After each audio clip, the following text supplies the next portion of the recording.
Hey y'all, this is Kat with the Power of You. Welcome back to my channel. Today I just want to talk a little bit about where I was before and what led me to the work that I do now or to my breakthrough, maybe during my, is a better way to say it, during my tapering process. So, excuse me, I had been tapering. Um, Well, I essentially cold turkeyed my antidepressant, which was Lexapro, after taking that for probably wasn't quite 12 years at that point, probably 10 years. I think this was my first, uh, attempt to get off of it. I didn't know what I was doing. I cold turkeyed it. It was very unpleasant. Um, Brain zaps. I would turn my head, and to look over my shoulder to back out, of a parking space in my vehicle.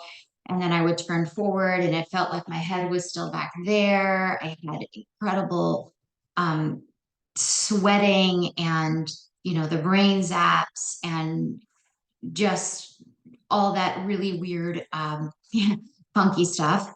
One of the things that about this channel is I will not talk a lot about or very little about my old story.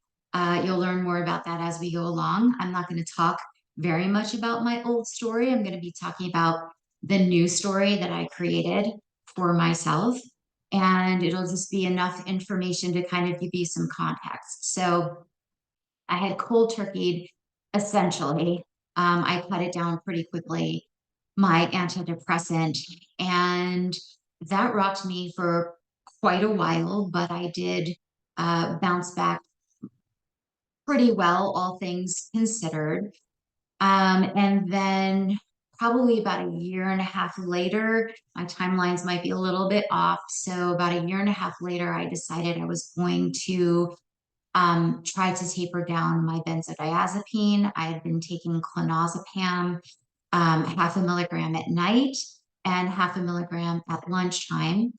And the psychiatrist that I was seeing at the time said, oh, just break off a little bit, and then break off a little bit again. And it was very, not, um, it wasn't very highly scientific. There was no liquid titration. There was no weighing, of the pill. It was none of the things that we know, in the community now. It was just kind of, yeah, break some pieces off. And then when you feel okay, break a little more off. And so that, in retrospect, went better than it, that we know in the community than it maybe probably should have. um, Given, what I know now, but it still was not very pleasant. I had a lot of insomnia, like right away. Um, I was pretty disoriented in the sense that, I mean, now I know it as derealization, depersonalization. It was, um, it was all the things that we know, or a lot of the things, not every single symptom, but it was a lot of things that we know as benzo withdrawal, right? The characteristic withdrawal symptoms. And it was, I think, these two things that contributed to me landing up on a second antipsychotic, which was Saphris, or I believe the generic is an anapacine, something like that. But just all what hit the fan. So I ended up going on a second antipsychotic with a new subscriber because my previous psychiatrist, I think, fired me without actually saying he was firing me. I mean, that was pretty much what was insinuated when the response was, well, I've done everything I could for you. I can't help you anymore. So, whatever. So I took that as, okay, I guess we're done here. So found another psychiatrist through the therapist that I was seeing at the time, and she pretty quickly added the um, Saphris because I couldn't sleep. Surprise, surprise. Um, Among a myriad of other things that were going on as far as symptoms. And I had voluntarily resigned from my corporate job in IT because I could not, in good consciousness, continue to accept the salary that I was being paid for work that I was not doing, or at least not doing the way it needed to be done and the way that I was being compensated for it to be done. So I voluntarily resigned from my IT position. Later on, I tried to go back into IT as a contracted employee with a different company. That did not go well. At this time, I'm in the throes of the ramifications of a rapid taper off of Lexapro, a 0.25 rapid taper off of clonazepam, and then in the addition of the Saphris. So yeah, it helped me sleep at night, but beyond that, it really didn't mitigate the other stuff that was going on from the previous rapid tapers. I should mention that I only tapered 0.25 of the benzodiazepine. I did not taper the full 0.75. I was taking half a milligram at night and 0.25 around lunchtime every day. So within a short period of time, I pretty much just became a zombie. The Saphris, when that stuff really kicked in, I started at 5 milligrams and then it was up to 10 milligrams.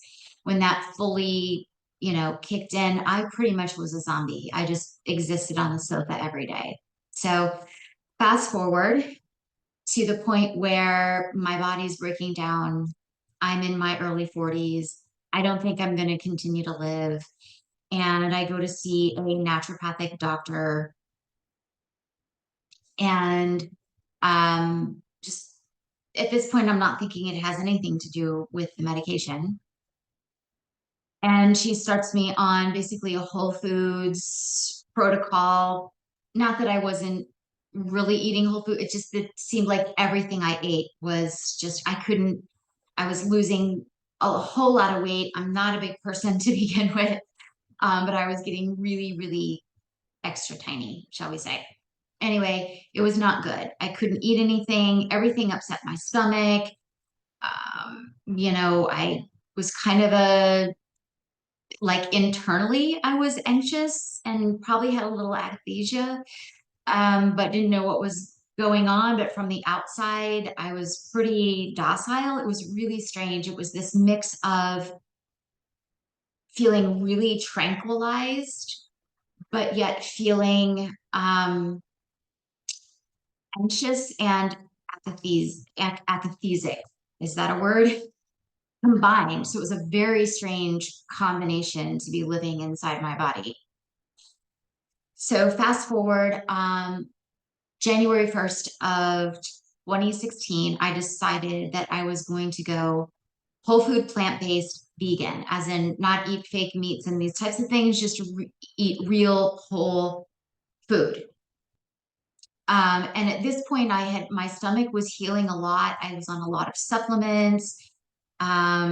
I was feeling a whole lot better. My diet became much more varied. I did have some meat in there, but for the most part, I was vegetarian. And to be honest, I've never been a big meat fan anyway, even growing up. My mom is a retired nurse. She cooked a very, balanced meals, a meat, a starch, a veg, but I've never been a big meat fan. So that wasn't anything. Anyway, so I decided I was going to go whole food plant-based. And February of that year, I was watching a YouTube live.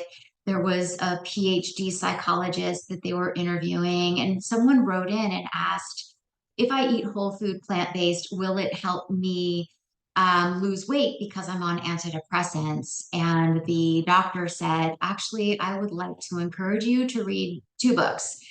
Um, Anatomy of an Epidemic by Robert Whitaker, and Your Drug May Be Your Problem by Dr. Peter Breggin. And there was just this bolt from the blue. Somehow I just knew I needed to read these books. I ordered them right away while still watching the webinar, had them sent, devoured them within a couple of days. And if you've listened to my tape, any part of my tapering story on this channel, you know I was pretty angry because I knew then and I understood what was happening to me. Um, so from that point on, I decided I was going to taper off this stuff. And the experience was not good. Again, it's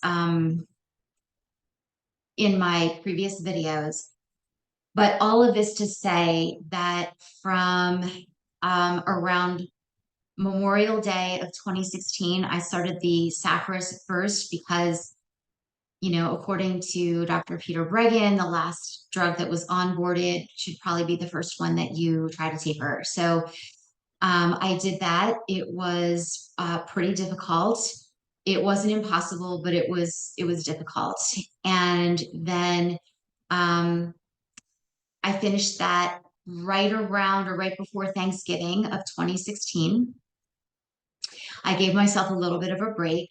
And then in January of 2017, I started tapering the risperidone or Risperdal. And I thought, okay, it's going to be a challenge, but I thought it was going to be on par with the Saphris. It was not. It was its own special, very special kind of hell. Very special kind of hell.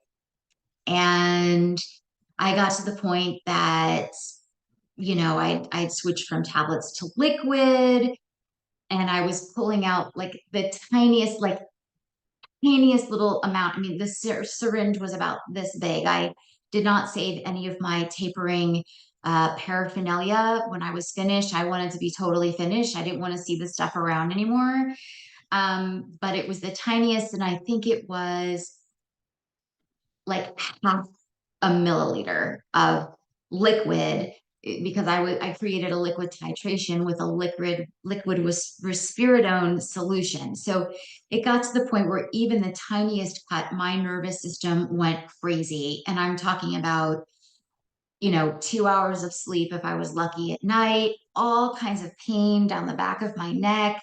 I had hip pain. I had pain in my upper back in between my shoulders. Um, I just was constantly fatigued.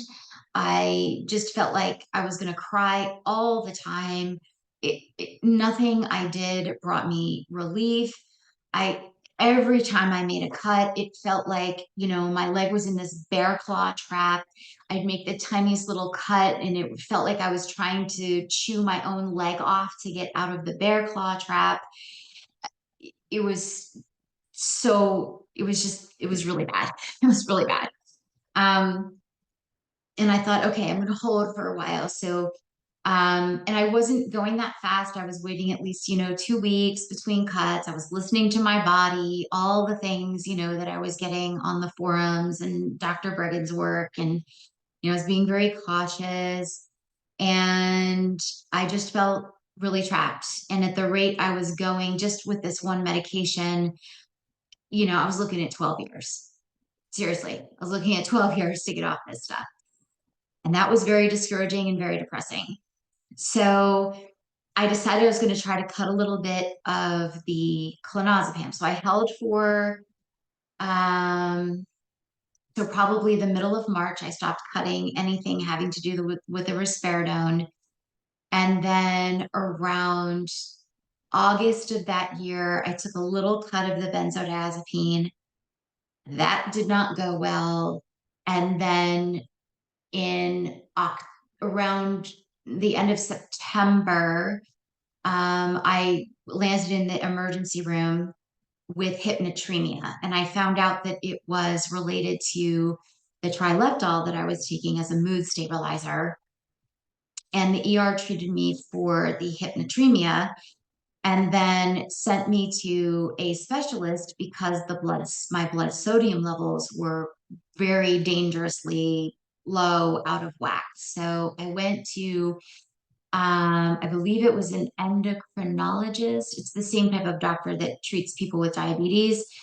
And he said, you've got to get off this stuff right away. It's wreaking havoc with your system. Why that happened, I don't know. I don't know if it's because I lowered the Risperdal. I don't know if it was because I was completely off of that first, Saphris.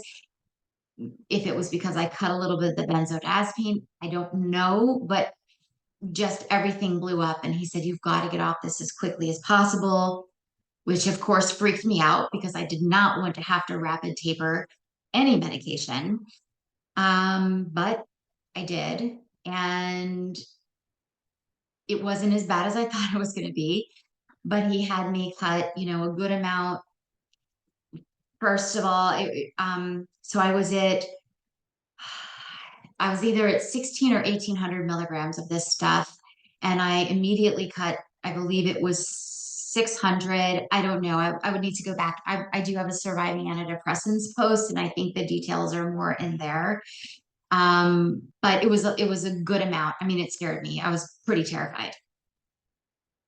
Um, but it went surprisingly well. And so, but it wasn't perfect, but it went surprisingly well. So at some point, um, I'm still sick from the risperidone, and I know, or I feel like I've got to, start moving on this again. And I'm rapid tapering. I'm going for weekly blood work for the blood sodium levels. Everything is in total, chaos medicinally, medical wise. My relationship with my husband is very strained.